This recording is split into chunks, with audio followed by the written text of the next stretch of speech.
तो पहला गल होगी मुझसे मूसेवाला कतल मामले की जिसनों कि 1 महीना पूरा हो चुका है। 29 मई को मूसेवाला का शरेआम गोलियां मार के कतल कर दिता गया सीगा ते मूसेवाला कतल कांड के 1 महीना पूरा होने ते दिल्ली पुलिस के वालों वड्डा दावा किया गया। मूसेवाला कतल कांड ते दिल्ली पुलिस ने दावा किया कि 1 महीने के तकरीबन एक केस हल कर लिया गया है। स्पैशल सीपी ने जिहड़े दिल्ली पुलिस के स्पैशल सैल के उन्होंने वालों वड्डा दावा किया गया कि 1 महीने के तकरीबन कतल कांड जिहड़ा हल कर लिया गया है। न्यूज़ 18 ते दिल्ली के स्पैशल सीपी धालीवाल का यह बयान है कि 4 शूटर हाले भी गिरफ्त तो बाहर ने। लोड़ पैण ते लॉरेंस तो भी पुछगिछ करांगे। यह भी इन्होंने जानकारी दी है कि जेकर जरूरत पई इस मामले के लॉरेंस बिश्नोई तो भी दिल्ली पुलिस के वालों पुछगिछ की जाएगी। गोल्डी बराड़ की गिरफ्तारी के भी लगे हुए हैं। उन्होंने यह भी जानकारी दी है कि गोल्डी बराड़ की गिरफ्तारी के भी लगातार कोशिशें की जा रही ने। पटियाला जेल तो नरेश को रिमांड से लिया गया। पटियाला जेल तो नरेश को रिमांड से लिया गया। यह भी धालीवाल ने जानकारी दी है। मूसेवाला कतल कांड का 1 महीना पूरा हो चुका है। 29 मई को शरेआम गोलियां मार के कतल की वारदात को अंजाम दिता गया सीगा। उस वे पूरी घटना की तुहानूं असीं तस्वीरां विखा रहे हैं ते 1 महीना पूरा होने के बाद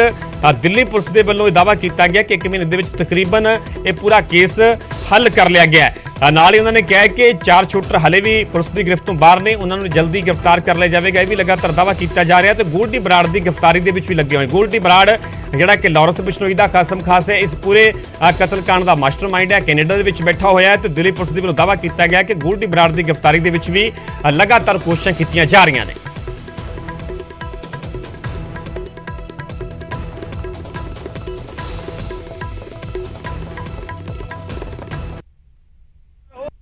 सर 1 महीना हो गया, क्या ये हत्याकांड का जो गुत्थी है वो सुलझ गई है या फिर अभी भी कहीं कोई पेच बाकी है? नहीं, गुत्थी तो सुलझ ही गई है। मतलब हमें पता है कि मास्टरमाइंड कौन है, क्यों हुआ और किन लोगों ने सारा ऑर्गेनाइज किया बाहर जो थे, और कौन थे जो मौके पे गए जिन्होंने शूटिंग करी। बाकी छोटे जो माइनर पॉइंट्स है वो इन्वेस्टिगेशन का विषय है, वो पंजाब पुलिस ऑलरेडी देख ही रही है। सर जिस तरीके से बड़े जो अपराधियों का नाम आया है इसमें, और गोल्डी बराड़ साफ तौर पर अभी हमारे शिकंजे से बहुत दूर है, बाहर है, बड़े मुल्क में है, तो रेड कॉर्नर नोटिस तो जारी हो गया है, मगर क्या आप सब लोग मिलकर उन्हें पकड़ने की कोशिश कर रहे हैं, जो कि मेन मास्टरमाइंड उनको भी माना जा रहा है? नहीं, वो पंजाब पुलिस ने आरसीएन तो उनका किया है मूव, आगे की कार्रवाई वो मॉनिटर करेंगे, देखेंगे। जिस तरीके से लॉरेंस बिश्नोई को पंजाब पुलिस ने अपनी कस्टडी में लिया है, पूछताछ कर रही है, क्या स्पेशल सेल भी उनको वापस लेकर इस मामले में कोई पूछताछ करना चाहती है, या कोई क्लू है जो अब तक खुलकर सामने नहीं आ पाया है? इस हत्याकांड के पीछे मुख्य वजह क्या है? इस हत्याकांड का तो हमें पता ही है, हमने शेयर भी किया था। और अगर जो अभी एग्जिस्टिंग केस हैं जो इनके सिंडिकेट द्वारा किए हैं, उसमें तो हमने इनके तमाम मेंबर्स अरेस्ट कर रखे हैं और मकोका लगा हुआ है, जो कि काफ़ी स्ट्रिंजेंट कानून है। और इसके बाद भी अगर किसी वारदात में हमें लगेगा पता कि इनका है, तो दोबारा अरेस्ट की जाएगी। सर इसी केस से जुड़े हुआ मामला है, जग्गू भगवानपुरिया को पंजाब पुलिस ट्रांजिट रिमांड पर लेना चाह रही है और आज वो दिल्ली भी पहुंच रही है। तो क्या लगता है आपको कि जग्गू भगवानपुरिया से, जो कि साफ तौर पे उनके भी हाथ गोल्डी बराड़ से मिले हुए हैं, तो क्या ताल्लुकात है और क्या तफ्तीश होने वाली है आगे? नहीं, अब पंजाब पुलिस आगे क्या तफ्तीश करेगी इस पे मैं क्या कमेंट कर सकता हूँ। लेकिन हमने जो हमारा मकोका केस है उसमें अरेस्ट किया है। जो उसने बताया, उसको 2 शूटर्स का भी थोड़ा पता था, उनकी बैकग्राउंड पता थी। तो जो हमें रेलेवेंट चीज़ें इंटरोगेशन में पूछनी थी हमने पूछी हैं। अब आगे की कार्रवाई कोई और पुलिस फोर्स क्या करेगी, हम उसके बारे में क्या कमेंट कर सकते हैं। सर जिस तरीके से इस पूरे हत्याकांड के पीछे माना जा रहा था कि विक्की मेडुखेड़ा से इसके ताल्लुकात हैं, वहीं ये भी माना जा रहा था, कई लोग ये ऐसा कह रहे थे कि सिद्धू मूसेवाला के गैंगस्टर्स के साथ कनेक्शन थे। तो क्या पुलिस को अब तक की जांच में, पड़ताल में, क्या ये कुछ निकल कर सामने आया है? क्या सिद्धू मूसेवाला के किसी गैंगस्टर्स के साथ ताल्लुकात थे? साफ तौर पे बबिया गैंग की बात चल रही थी कि सिद्धू मूसेवाला के उनके साथ ताल्लुकात थे। देखो, ये कहना बहुत गलत होगा, जो चीज़ कोई इस्टेब्लिश नहीं है। ये चीज़ ज़्यादातर इसलिए चली मीडिया में कि जो उनके साथ रहते थे उनका काफ़ी कुछ देखते थे, शगनप्रीत, उसका रोल काफ़ी क्लियर है कि उसने जो विक्की मेडुखेड़ा वाले केस के शूटर्स थे, वो पहले 1 दिन पहले उसके पास आए, गाड़ी में वो खुद लेके गया, जहाँ वो ठहरे वो शगनप्रीत ने ठहराया, खाना लेके आया, अगले दिन सुबह उसने रात को उसने फेसबुक पे विक्की मिड्डू खेड़ा की फोटो दिखाई। अगले दिन सुबह उसने उसका घर पॉइंट आउट किया। फिर वो जो पार्क के पास जहाँ शूटिंग हुई वहाँ पे उसने वहाँ पे छोड़ के वो अलग गाड़ी से चला गया। जो गाड़ी भी थी उसने एक अपने दोस्त के साथ एक्सचेंज करी। जो फॉर्च्यूनर गाड़ी थी इसके पास, इसने देखे उससे स्विफ्ट कार ले ली, क्योंकि फॉर्च्यूनर थोड़ा जल्दी नोटिस हो जाती है। ये चाहते थे कि नोटिस ना हो। i20 की नंबर प्लेट चेंज करेगी, Hyundai i20 की। तो वो जब चेंज करी तो शूटर गाड़ी में बैठे थे, और शगनप्रीत और सोमवीर एक और था जिसकी आइडेंटिटी हम इस्टेब्लिश नहीं कर पाए, क्योंकि शूटर्स को भी पूरी आइडेंटिटी उसकी नहीं पता थी। तो हमारा तो देखो केस वो नहीं है, हमने तो मेन फोकस था कि कौन लोग हैं जो शूटिंग में शामिल हैं। तो तीनों शूटर पकड़े। सर, एक नरेश नाम के अपराधी को आप लोगों ने रिमांड पे लिया, क्या कुछ उससे निकलकर सामने आया? क्या कनेक्शन था उसका? क्योंकि स्पेशल सेल जब भी कुछ करती है तो उसके पीछे कोई मकसद जरूर होता है। ट्रांजिट रिमांड पे लिया आपने नरेश को, उनके आपराधिक गतिविधियों में साफ तौर पे हाथ हैं, कैसे कहेंगे आप, क्या कहेंगे? ये तो लगातार देखो स्पेशल सेल का तो चलता ही रहता है, नेबरिंग पुलिस फोर्सेस से हम कोऑपरेट करते हैं, और राजधानी तो सबसे ज्यादा वनरेबल है ही। अगर हम प्रोएक्टिवली मूव नहीं करेंगे तो कल कोई ऐसी वारदात यहाँ भी हो सकती है। तो हमारा मकसद तो ये है कि जितना हो सके राजधानी को सेफ रखा जा सके। सर, ये आपसे समझना चाहेंगे कि जग्गू भगवानपुरिया को रिमांड पे मांग रही है पंजाब पुलिस, क्योंकि लॉरेंस बिश्नोई से पूछताछ चल रही है। जग्गू भगवानपुरिया का नाम आता है, अब ट्रांजिट रिमांड पे उनको मांग रही हैं, क्या कनेक्शन हो सकता है? क्योंकि ये सब लोग आपस में मिले हुए हैं। नहीं, आपस में एक ही सिंडिकेट के मेंबर हैं, मतलब इसमें तो क्लियर ही है, इसमें तो कोई वो वाला डाउट वाली बात ही नहीं है। एक अंतिम सवाल पूछना चाहूंगा सर, आपने काफी समय दिया हमें। साफ तौर पे कहा जा रहा है कि लॉरेंस बिश्नोई ने इस पूरे घटना को साफ तौर पे उन्होंने रोल किया, अदा किया।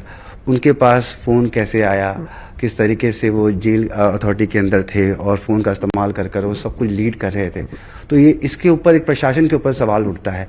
ऐसे में आप सीनियर अधिकारी के रूप में क्या कहेंगे सर? देखो, जेल पे तो ऑलरेडी आपको पता है कि जेल एक सेपरेट डिपार्टमेंट है, पुलिस के अंडर नहीं है।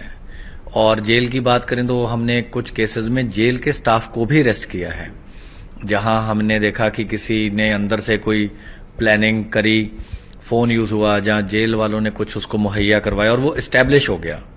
अभी इसमें एस्टेब्लिश कुछ नहीं हुआ, जैसे रिकवरी हो गई, फोन मिल गया और पता चला कि एक्टिव कनाइवेंस से गया है, तो हमने खुद जेल स्टाफ को अरेस्ट किया है, तिहाड़ जेल स्टाफ को भी अरेस्ट किया है।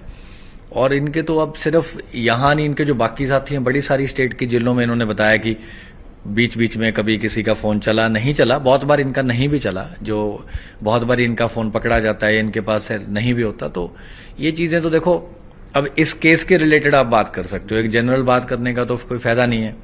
अब पंजाब पुलिस इसकी इन्वेस्टिगेशन कर रही है, अगर वो कुछ एस्टेब्लिश कर पाते हैं कि किसी जेल के आदमी ने इसकी कोई डेफिनेट मदद करके इसको कोई फोन मुहैया कराया, इनके साथियों को करवाया, तो उसके खिलाफ जरूर एक्शन होना चाहिए। इस पूरी घटना में लॉजिस्टिक सप्लाई करने वाले और तमाम लोगों को जो इसमें शामिल थे उन्हें पकड़ा है, आप लोगों ने भी शूटर्स को पकड़ा है, कुछ अन्य लोग भी बचे हुए हैं, उनको पकड़ने के लिए क्या कर रहे हैं? और साफ तौर पर गोल्डी बराड़ के लिए स्पेशल सेल क्या कर रही है? नहीं, गोल्डी बराड़ तो देखो अब एक पुलिस फोर्स ने आरसीएन मूव कर दिया है, तो उनका ही मेन अभी तो मेजर क्राइम वहीं पे है, पंजाब में है। तो हमारा तो मेन फोकस क्या, मास्टरमाइंड पकड़ा गया, शूटर्स में 6 में से 2 पकड़े गए, 4 शूटर बाकी हैं, उस पे 2-3 पे हमारी टीम्स काम कर रही हैं। धन्यवाद। तो अभी भी 4 शूटर बाकी हैं और स्पेशल सेल की टीम लगी हुई है। देखना यह होगा कि वो पुलिस के शिकंजे में कब आते हैं। कैमरा पर्सन नरेश के साथ मैं रवि मिश्रा, न्यूज़ 18, नई दिल्ली।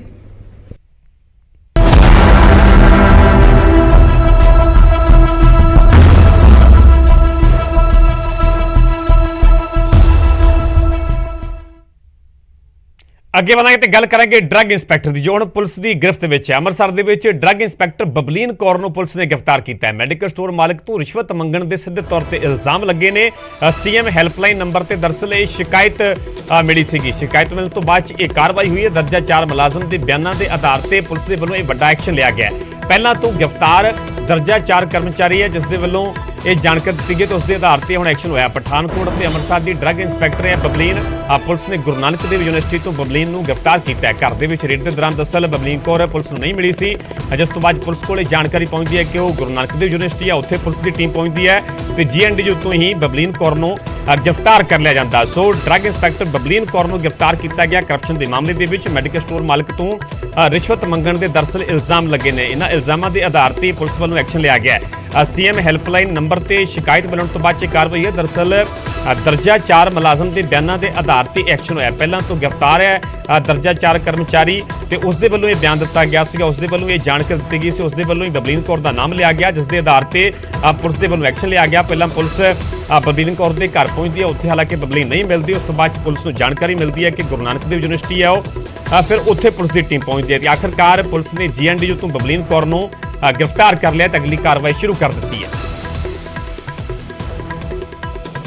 ਬੰਦੇ ਅਰੈਸਟ ਕੀਤੇ ਹੈਗੇ ਆ। ਇਹਦੇ 'ਚ ਨਾ ਇੱਕ ਮਦਈ ਸੀਗਾ ਅਰਨ ਕੁਮਾਰ ਸ਼ਰਮਾ, ਜਿਹਨੇ ਲਾਇਸੈਂਸ ਬਣਾਉਣਾ ਸੀਗਾ ਆਪਣਾ, ਤੇ ਉਹਨੇ ਇਹਨਾਂ ਨਾਲ ਰਾਬਤਾ ਕੀਤਾ ਵੀ ਮੇਰਾ ਲਾਇਸੈਂਸ, ਤੇ ਪਰ ਇਹਨਾਂ ਨੇ ਉਹਦੇ 'ਚ ਲਾਇਸੈਂਸ ਬਣਾਉਣ ਲਈ 90,000 ਰੁਪਏ ਦੀ ਮੰਗ ਕੀਤੀ ਸੀ, ਜਿਹਦੇ ਵਿੱਚ 4th ਕਲਾਸ ਜਿਹੜਾ ਸੀਗਾ ਇੱਕ ਇਹਨਾਂ ਦਾ ਰਕੇਸ਼ ਕੁਮਾਰ ਮੁੰਡਾ ਸੀਗਾ, ਜਿਹਦੇ ਨਾਲ ਟਾਈ ਅਪ ਹੋਇਆ ਵੀ ਉਹਨੂੰ 30,000 ਰੁਪਈਆ ਕੱਲ੍ਹ ਕਿਸ਼ਤ ਦੇਣੀ ਉਹਨੇ ਸ਼ੁਰੂ ਕੀਤੀ ਸੀਗੀ। ਤੇ ਕੱਲ ਪਹਿਲੀ ਕਿਸ਼ਤ ਜਦੋਂ 30,000 ਦਿੱਤੀ ਉਦੋਂ ਰੰਗੇ ਹੱਥੀਂ ਫੜਿਆ ਗਿਆ, ਜਿਹਦੇ 'ਚ ਨਾਲ ਇੰਸਪੈਕਟਰ ਜਿਹੜੀ ਸੀ ਬਬਲੀਨ ਕੌਰ ਸੀਗੀ, ਜਿਹੜੀ ਉਹ ਸਵੇਰੇ ਅਸੀਂ ਅਰੈਸਟ ਕੀਤੀ ਹੈ, ਜਿਹੜੀ ਕਰਪਸ਼ਨ ਤੇ 7 PC ਐਕਟ ਦੇ ਤਹਿਤ ਦੇ ਵਿੱਚ। ਕਿਸ ਚੀਜ਼ ਦਾ ਲਾਇਸੈਂਸ ਸੀ? ਮੈਡੀਕਲ ਸਟੋਰ ਦਾ ਸਰ ਕੋਲ ਕਿੰਨੀ ਰਿਸ਼ਵਤ ਮੰਗੀ ਗਈ ਸੀ? 90,000 ਰੁਪਇਆ ਮੰਗਿਆ। ਸਰ ਕਿੱਥੋਂ ਕਰਦੇ हैं अरेस्ट करके? ਜਿਹੜਾ 4th ਕਲਾਸ ਸੀ ਤੇ ਨਿਗਰ ਸਿਵਲ ਹਸਪਤਾਲ ਦੇ ਲਾਗੋਂ, ਤੇ ਜਿਹੜੀ ਬਬਲੀਨ ਕੌਰ ਹੈ ਉੱਥੋਂ ਅੰਮ੍ਰਿਤਸਰ ਯੂਨੀਵਰਸਿਟੀ।